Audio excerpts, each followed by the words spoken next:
Hi everybody, and thanks for viewing this YouTube fly tying tutorial. This week I kind of have the week off. Instead I have a buddy of mine here today. His name is Joe Kayafas. How you guys doing? I fished with Joe for the last couple of years. He's an avid fly tyer and fly fisherman. Those of you who follow his blog probably know what I'm talking about already. Besides all the fly tying and fly fishing, I'm also going to kind of prompt Joe a little bit to talk about his project Healing Waters. I might get him to tie a fly for me. Then I'm going to ask you guys to visit his Facebook page. So for starters, Joe, the last couple of years I've been fortunate enough to be involved with Project Healing Waters with you. We've raised nearly $2,000. Do you mind telling them just a little bit about what you've done? No problem. What we do is hold a tying demo with a few buddies of mine that tie flies at a local bar restaurant that is closed on a Monday. They open up for us, and what we do is collect $10 per person. $5 goes directly to the charity, $5 goes to the staffing. They have a cash bar and free food, and we just get a bunch of friends and local tyers that I know together, and it's more of just a relaxed kind of night out. It's like a cure for cabin fever. I do it every February now, probably the first or second week, and we just try to raise as much money for the charity and get out of the house for a good night of libations and talking about fly fishing.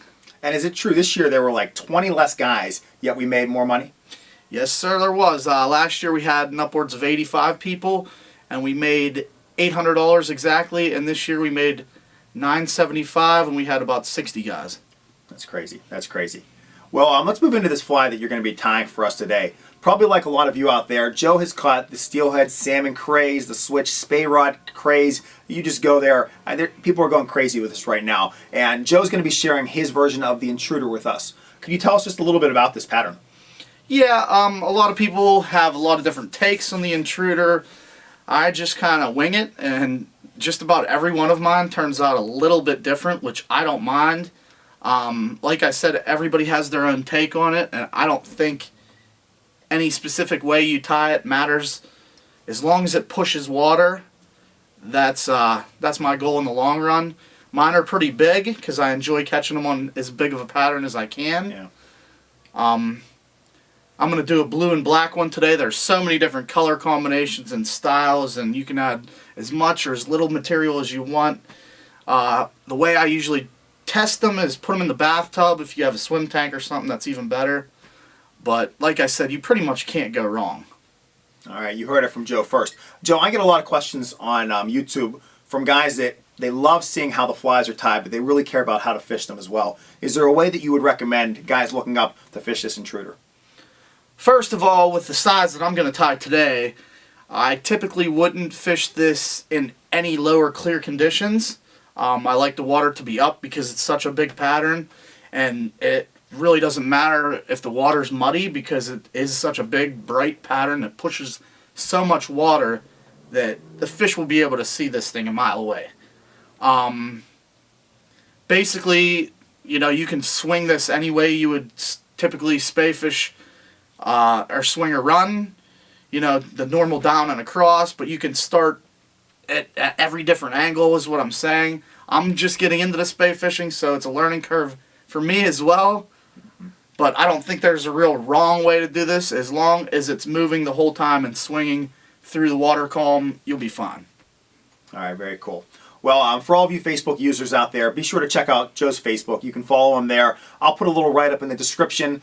I'm not going to try to spell out his last name right now. I've messed it up so many times, I'm just done with that. So with that said, give us a second. We're just going to reassemble everything. We'll get a list of the materials for all of you. We'll show you a look at the finished fly, and then we're going to have Joe tie the Intruder pattern.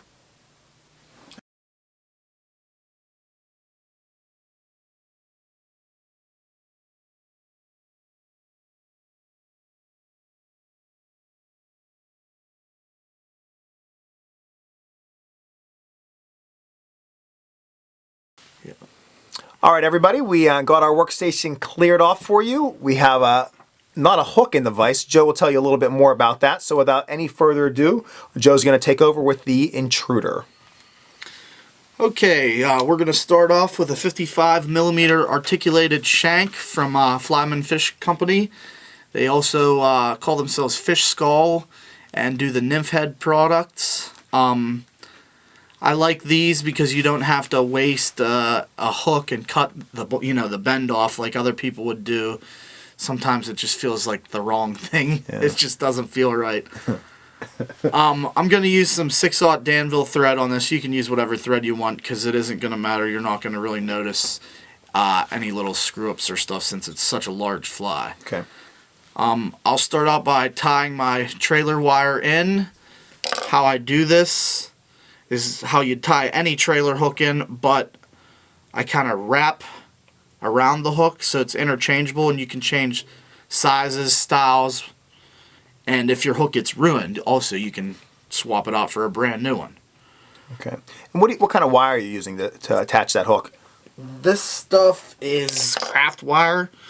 It's 0.45 millimeter. It has kind of like a plastic rubberish casing on the outside. Yeah. Which the thread really bites into. Cool. There's a lot of more specific to fly fishing products out there now. Different companies make them. I know Partridge makes one now. I'll be getting into that later. As long as it holds the hook on there and it doesn't snap. Some people like to use Fireline, different types of monofilament. I'm afraid that regardless if it's not going to snap right away, it's eventually going to break down in my eyes. Gotcha. Or this wire would literally have to rust apart, and by then the fly is going to be destroyed. Okay. Okay. Also, this is the hook that I'll be using on this one, since it's a larger intruder, is a Daiichi 20. Let's see what the number is. It's a 2237, I believe. There's two different styles, and they're actually just two different colors from Daiichi. And this is an actual intruder hook, a size 2. The hook is actually offset a little bit, which I normally do to a lot of my hooks for these kind of patterns anyway. So if you get a short strike or a swipe at it, a lot of times it will still snag onto the fish's mouth and you won't lose them. Alright, we're going to start out by getting my thread started on here. I like to get a little base of thread so this wire can't really move around too much.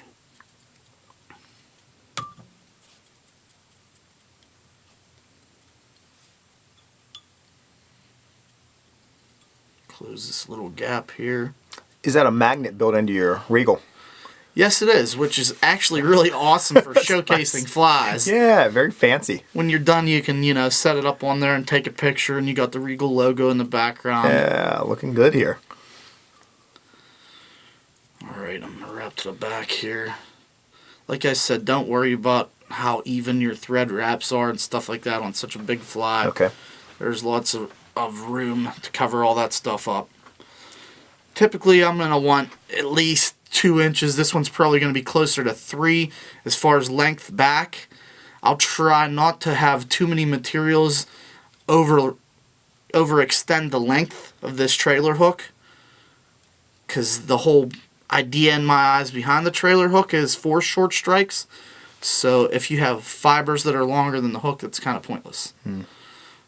We'll try to keep these strands of wire on the side to begin with, so that keeps my hook straight up in the air.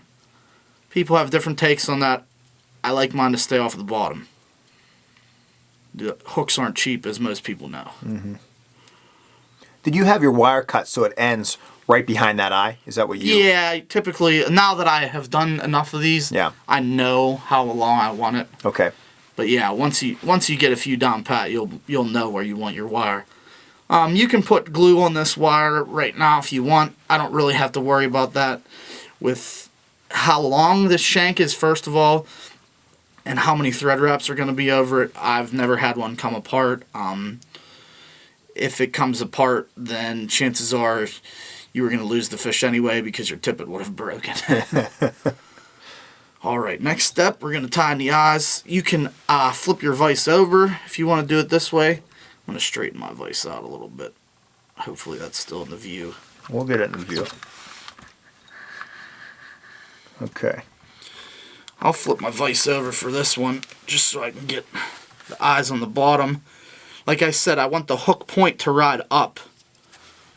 So I'm putting my eyes on the bottom, obviously. Get my figure 8 wraps on there. few in the front of it, a few behind. And I'll shoot a little super glue on there just to ensure that it sticks.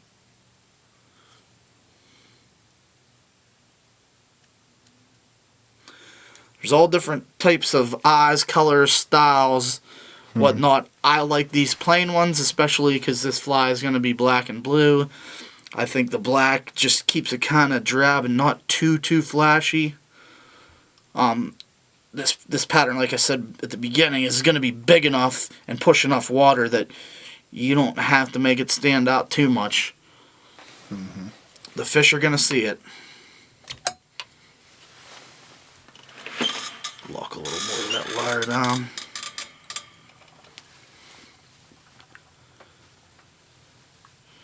Alright, then when I get to the back of this fly, this is where I'm going to start my first plume of feathers.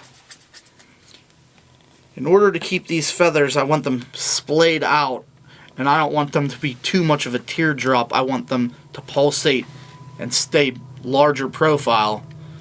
So you can put, a lot of people use a dubbing ball. If you use dubbing, that's great. You use a lot of it for these big flies. So this is Crystal Flash Chenille in black. They make it in all different colors. It'll get a nice chubby dubbing ball on there, and keep my feathers splayed out really nicely. You want those feathers splayed out, you said, because you're trying to push the water with that? Yeah, and I want the fibers to actually pulsate as much as possible. Whereas some spay, whatever type of flies that you want to swing, they want them more streamlined. I want this thing to almost look like an octopus. Okay, that makes sense. All the materials that I'll be using, you can get from Hairline Dubbin. They have everything that I could ever imagine needing for any fly fisherman. And fly more, tyer. I'm guessing. Yeah, there's new stuff that comes out every year, and some of the stuff will just blow your mind. It's a great company, great people, and like I said, if you can't find everything you need to tie flies through them, then you might want to quit tying flies because... Okay, I'm just going to do about, we'll say 4 of these wraps, maybe 5. That's 4. I think 4 should be fine. Get a couple over it, and then lock that back in there.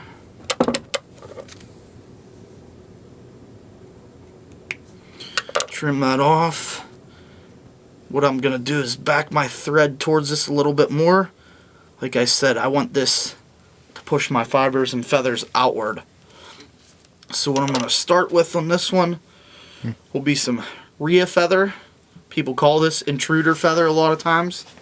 It has really nice long supple fibers. They get a lot of movement. You don't have to use a ton of them, and it actually makes the pattern look better sometimes in my eyes the less you use. You can use a lot of it and it's not going to affect your casting, but you don't necessarily need to use a lot of it to make the pattern effective. Okay. And this is kind of tied in the round. So what I'll do is I'll take off sections of these feathers.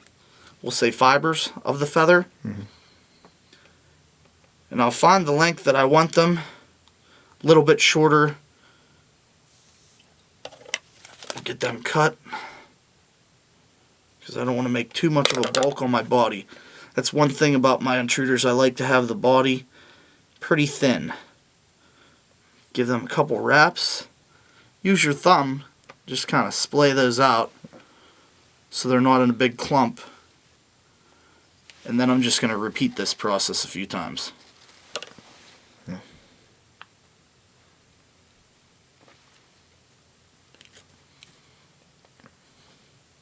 And when Joe said in the round, what he means by that is no matter what view a fish would look at this, it would be the same all 360 degrees around. So that's a term that a lot of fly fishermen and fly tyers use.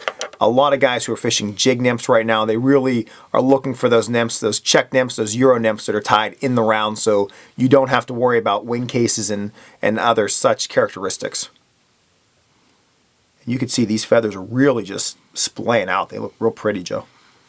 Thanks. And as far as in the round, this fly is still going to definitely ride with the hook face up, like I said, because of the eyes. The eyes are going to make that fly sit the same way all the time. Yeah. Because there's no real other weight in this. Okay. And this is where it comes down to a lot of people have specific ways they've been taught or heard of the tie intruders. I mean, I don't care what anybody says as long as it catches fish in my eyes. And this is an intruder style, I will call it. Yeah. It may not be the original intruder. I don't know if anyone really knows what the original intruder looks like. Yeah, so if any of you are listening out there and you got the original one, just share it with us. We'd be happy to look into it. Thanks for making that very clear up front. We don't want anyone accusing you of stealing the intruder pattern. Which, like I said, it's probably pretty hard to do because I'm sure the original intruder patterns have been tied in upwards of 200 years or something like that. Yeah.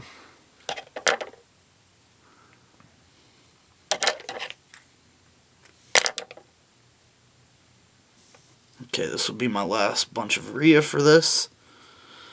Like I said, you don't have to put a ton of it on there. I kind of want it almost like you would a larger version of a soft hackle fly, where less is better almost. Yeah.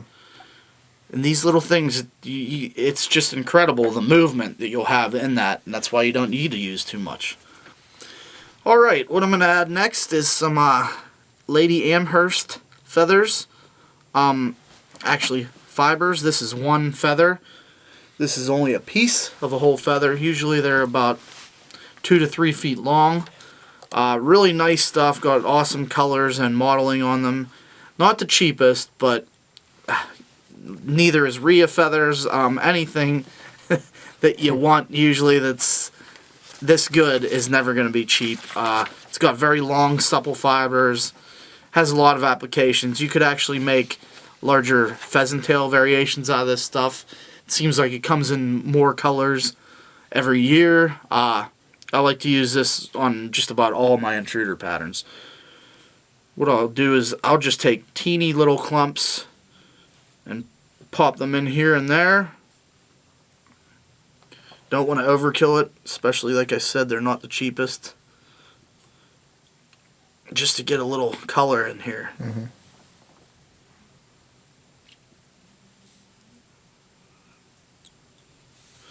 And like I said, I'm not using much of it, but this blue will really stand out against this black. Just these little sections of blue in there.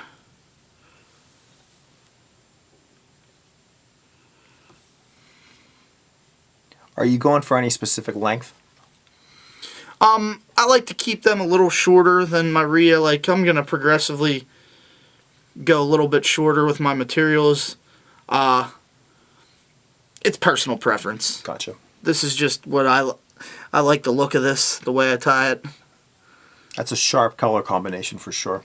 Yeah, the blue-black seems to work pretty much everywhere. Steelhead fishermen know that blue is one of those colors that everybody seems to love for nymphs, streamers, what have you. Even egg patterns I've seen in blue. Yeah. So, okay, what I'm going to add next, actually I'm going to add a little bit of flash in here before I add the ostrich. This is blue hollow flash. You can use any type. I just like this because it has a lot more reflective surface on it. It's almost like little mirrors throughout the whole strands. You can get this once again through Hairline. Most people have it. Hairline just has 20 different kinds of flash, different sizes, different styles. What I'll do is I'll fold this in half. Maybe not. I'll try to fold this in half. Give it a couple wraps. I'm going to cheat this towards what's going to be the top of my fly. Almost like the spine of it. I don't need flash all around it. I don't need a ton of flash. I just want a little bit of reflection. Just to maybe draw the attention of a fish that might be farther away. Actually, I'll add a teeny bit more than that. But, like I said, I don't think you have to go overkill with flash. I mean, hence the name, flash. It's going to be easily seen from a distance. So again, tie that in halfway, fold it over, lock that down. Don't hook yourself too many times. That's another thing. You got to watch these hooks when they're pointed up like that and you're tying with them on. The only reason I have a hook on there right now was to show you how this looks with the hook on. Normally when I tie them, I would just tie the trailer wire in and leave the wire bare, and I can slip the wire over the hook later. Okay. It saves yourself a lot of pain. Yeah. Is it one of those things where if you have a bunch of these in your box, you won't have hooks on them and apply the hooks as you fish, or do you prefer to have them in there ready to go? I like mine ready to go because this is steelheading. A lot of it takes place in the winter. If you don't have to fumble around with stuff in your fingers, makes it a lot easier. Okay, okay. But you can do like whatever you want. As far as that goes, a lot of people have these. I tie these on tubes as well. A lot of other people do. So when you're doing that application, you don't normally have the hook in it all the time. Okay. I'll have a box of hooks beside and somewhere in my pack or whatnot, and I'll just take out a specific hook for that specific day, condition, fly. But this way I like to have them attached as much as possible, especially when you have, you know, done a little bit of R&D with this fly and actually fished it. You kind of know what you need. It's not, you're not going to have a big problem. Okay. Alright. We're going to get this stuff pushed back a little bit so it kind of splays out a little bit more. The more you wrap back towards that dubbing ball, or what I used this time was, what was that, crystal flash chenille, the more the fibers will splay out.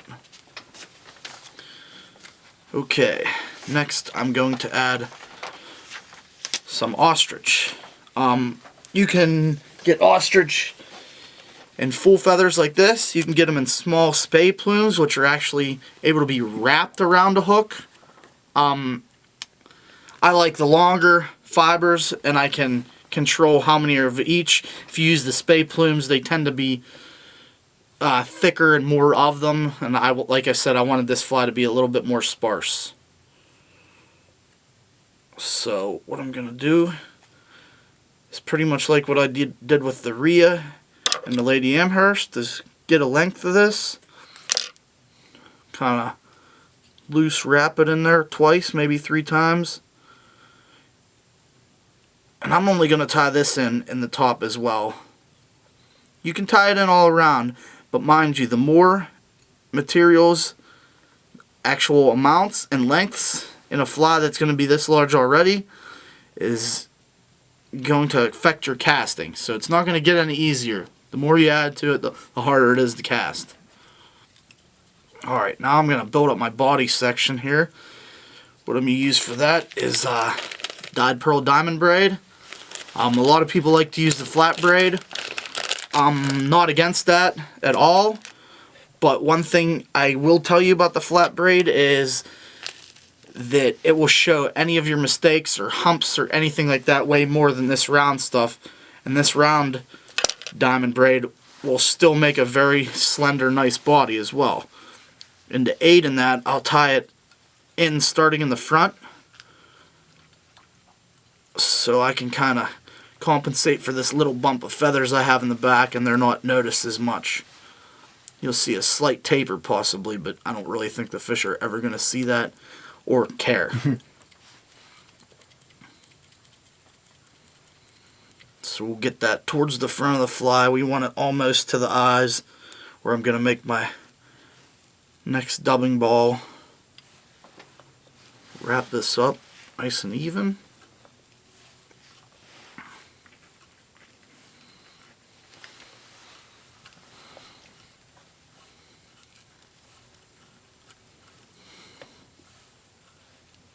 And like I said, the more round diamond braid, it just allows for a better taper without you noticing anything underneath it.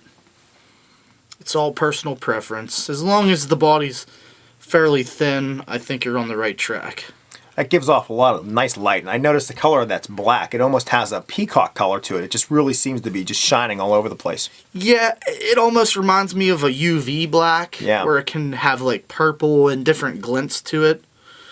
The body in this fly, once you see the front plume of feathers and you see how it looks in the water, this body doesn't mean tons. It's very thin. There's going to be a lot of feathers around it. You're barely going to notice this body. Gotcha. I just like a little bit of flash in the middle.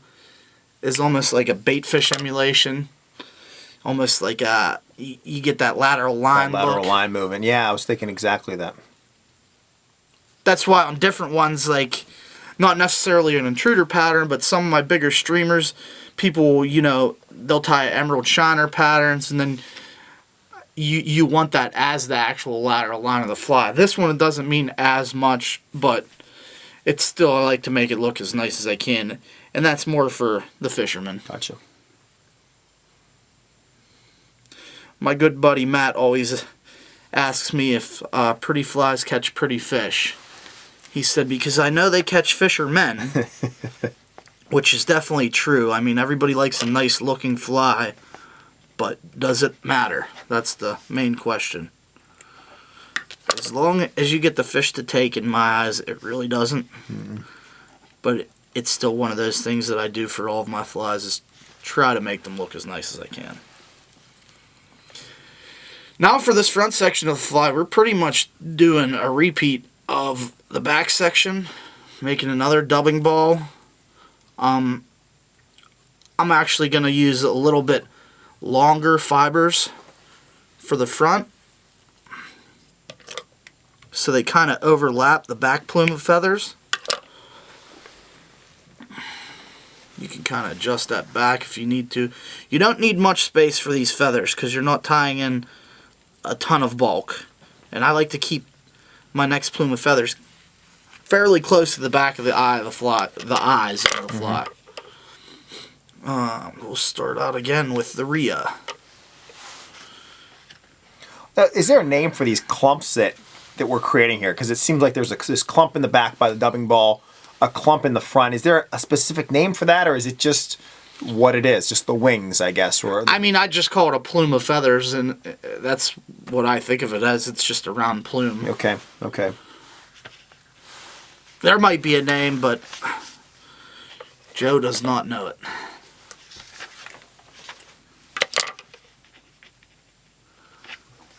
I'm sure we got one or two guys that'll see this video that might know what it's, if there is a name, what it is called. Sure. Yeah. If any of you are listening to us out there, just add that to the bottom of this YouTube page. We'd be happy to at least check it out so we have a little more knowledge. I like when people chime in and have, good constructive things to say. Yeah, absolutely. You can learn from somebody that's 20 years older than you and 20 years younger than you alike, so I never take information for granted.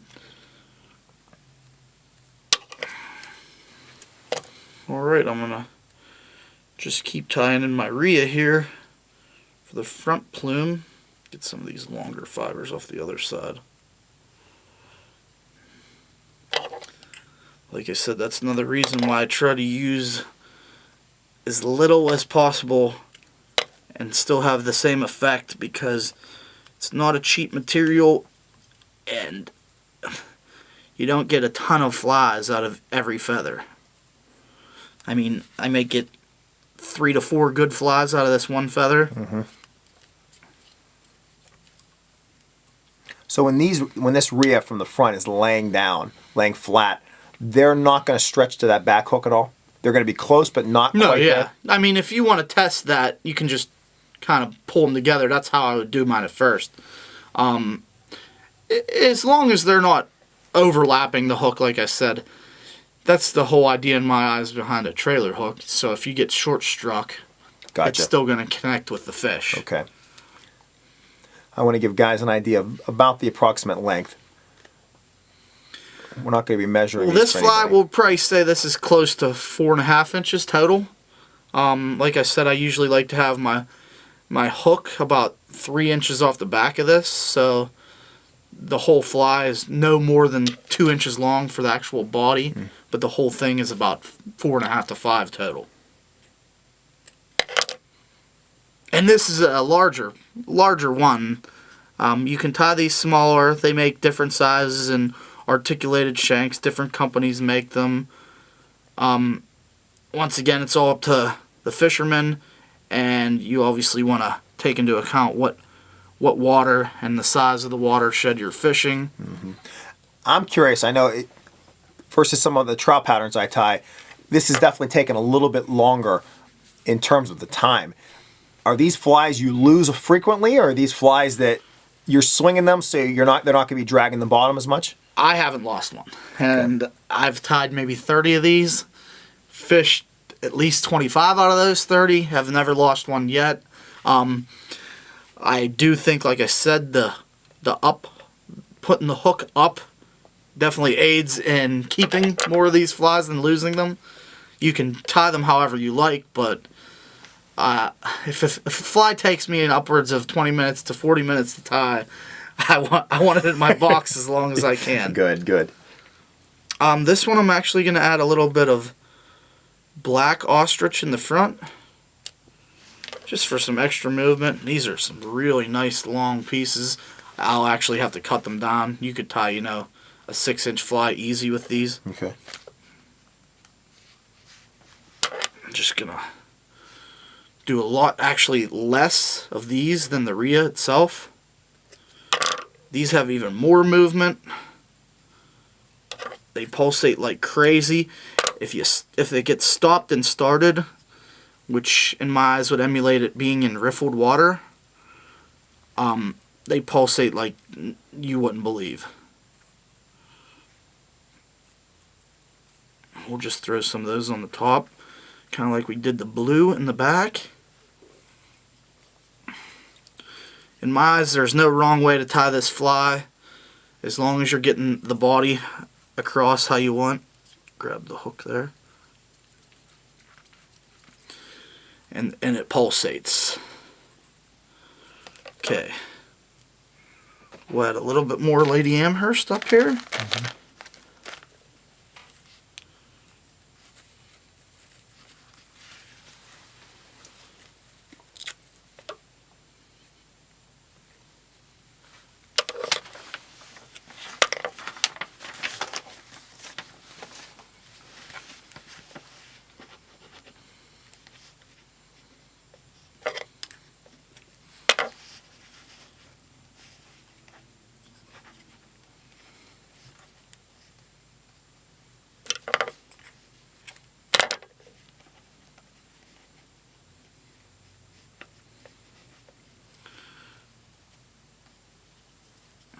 Couple little clumps.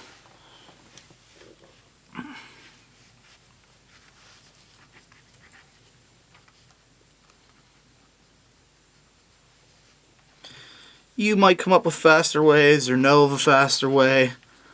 I really don't mind because I enjoy tying flies. So people sometimes say that I take a long time on some of my flies. I don't think there is a time limit for anything like this. There's no race to me. I want it to come out looking how I want it to look, so that's my main objective. Yeah, I guess it's really nice to know that you have 30 of these in your box. You fished the vast majority of them, and you haven't lost any yet. So, to me, as I'm watching you, I'm kind of making connections to a lot of the salmon flies and those tyers, knowing that they're chasing these Atlantic salmon. They might catch that one salmon that day that's going to really make their season in that one fish. They have time invested in these flies, and they're very passionate about them. And it's obvious, just you're really taking your time, just pushing those fibers out, really just making sure it looks the way that you want it. And at least from my view right now, I'm looking at Joe's fly from behind the camera. This is just a super sparse fly that it just screams less is more. It's got just an awesome color combination, and that black body, I can just really picturing that once everything's wet and really just shining through. So I'm excited to see you finish this fly. Actually, for this one, I kind of like the look of it as sparse, like you just said, as it is. I'm just going to finish with a little bit of schlappen for the front of it. Some people like to put jungle cock eyes. You can put a dubbing ball in the front to kind of hide your wraps. That really doesn't bother me because I will kind of neaten that up with thread wraps at the end, and I'll put some epoxy over it, and it doesn't bother me. Like I said, the front of the fly is probably going to be the least of your worries as far as catching a fish is concerned. this fish is going to see this swinging across, and it's so large that the front of the fly isn't going to make or break the fly. Okay, good. And for those tyers out there watching this, if you feel like you have to invest in jungle caulk, you heard it from Joe, don't worry. If you want to make that investment, absolutely, you make it for those eyes, but it is not essential. So please don't feel that everything you see here you have to go out and buy tomorrow. You definitely don't. You can make the most of what you have. Alright, I got this schlappen tied in. I'm actually going to trim that piece off because it's large and I didn't like how it looked. You'll kind of want to cheat these feathers as much as you can towards the back. They don't like to cooperate all the time, but kind of fold them over on each other so they're not splayed out as much. These I want them to kind of be streamlined in the front. Yeah. We'll do a few wraps of this before I call it a cast. That should do it. You could also wrap this over the eyes, under the eyes, and put it to the front of the actual articulated shank eye. I don't do that, like I said. I like the look of the natural thread head on this with these dark eyes. So what I'm going to do is cut off that last piece of schlappen. Get this stuff kind of pulled out. There's a couple little sections to get overlapped on each other. Don't worry if you break it either. And while Joe does that, I'll mention to all of you guys watching this, Joe had really smooth technique there where he had the thread, it was hanging from below that feather, and it was actually back pretty far, and as he was winding, he was pushing the thread towards the eye. So he didn't have that thread advance the whole way up, and he wasn't wrapping towards the thread. He was kind of using that thread to lock that feather in place as he was wrapping, which really kept everything together, kept it real smooth, and was able to keep that feather back from the eye so he could finish this with some nice solid wraps. That was really good technique there. So if you have a chance, guys, go back, rewatch that section of him winding that forward. It was really smooth winding. Thanks. Sometimes I don't even notice that. Yeah, you did it. I probably shouldn't have pointed that out. I don't want to get your head too big. Yeah. Our buddy Don will definitely be enjoying that one. Alrighty, just trying to clean this up a little bit. I don't want too much blue showing through there or anything. Plus, if you get this nice tapered look that I'm getting here, now it'll look awesome whenever I finish this off. So, we're just about there. Excuse me. You can whip finish this, half hitch it, glue it, whatever you want. I'm just going to put a few half hitches on there because, like I said, I am going to put an epoxy.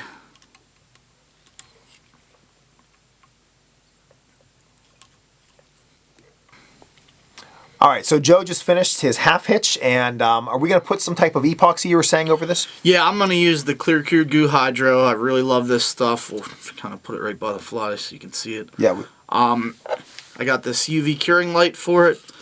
People apply this in different ways. There's different nozzles and heads for this actual bottle. What I like to use is just my bodkin because I can be more kind of surgical with it. Yeah. A lot of people like the brush. There is almost like a needle style head. It's all personal preference. Okay. For this hydro, is this like a thick, thin? Is there a specific name for it, or is it just Clear Cure Goo Hydro? Is that the name? Well, this one is the hydro. They have different ones. They have flex. They have a brushable. I like the hydro. It kind of penetrates into these thread wraps, so it will not only strengthen this fly, but it will also make it look really neat because you can build this up. So what I do before I put this on is I turn my light on so I have it ready, and I'll just get a little dips in there until I get my desired amount on there. But this is really going to make for a nice looking head on a finished fly. I mean, I've gone as far as to use this on a lot of my nymphs, some of my dries where I use things such as quills for bodies to strengthen them up. Mind you, if you do use this on dries, a good buddy John Collins told me, it will eventually sink. the more you use. It's going to weight the fly down. So you can get away with it, but if you're going to use it on a dry, less is better. And it's still going to, give you that strength that you want. Okay, let's turn that over and get a little bit more on here. I might have to do a double application. Hit it with that light.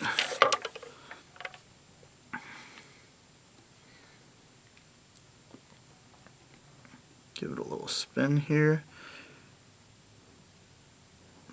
The light says, what is it, 5 to 10 seconds max. Yeah. Some people do the minimal. I mean, I'd rather it make sure that it's hardened, so I'll give it usually about 30 seconds.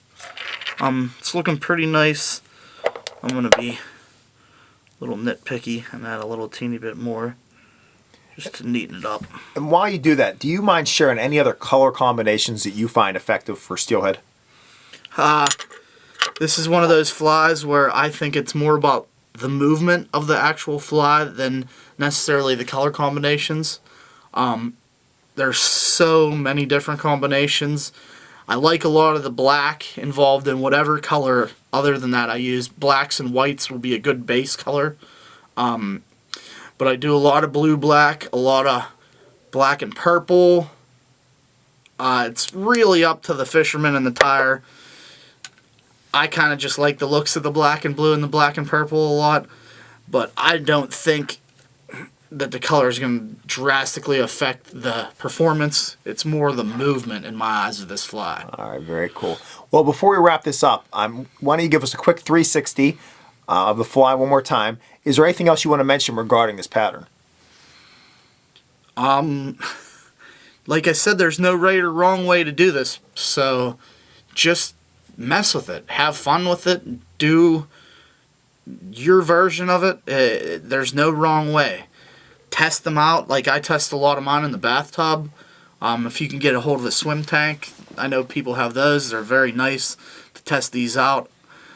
As far as the fishing goes, you want to water test them in a natural application as well. But just wing it. That's how I do it. Nice. All right. Thanks, Joe. Hey, so all of you YouTube viewers out there, we really appreciate you viewing this YouTube fly tying tutorial. Special thanks go out to Joe Kayafas for tying this intruder for us today. If you have a chance, definitely check out his Facebook page. It's listed below in the description on this YouTube video. So if you want to follow him, see some of the trout he's catching, and hopefully a few steelhead on this fly, you'll be able to see it there. With that said, if you guys have any questions or comments, please feel free to leave them directly on this YouTube page, or as always, you can email me at tcammisa@gmail.com. Thanks everybody for viewing this YouTube fly tying tutorial of the Intruder featuring Joe Kayafas.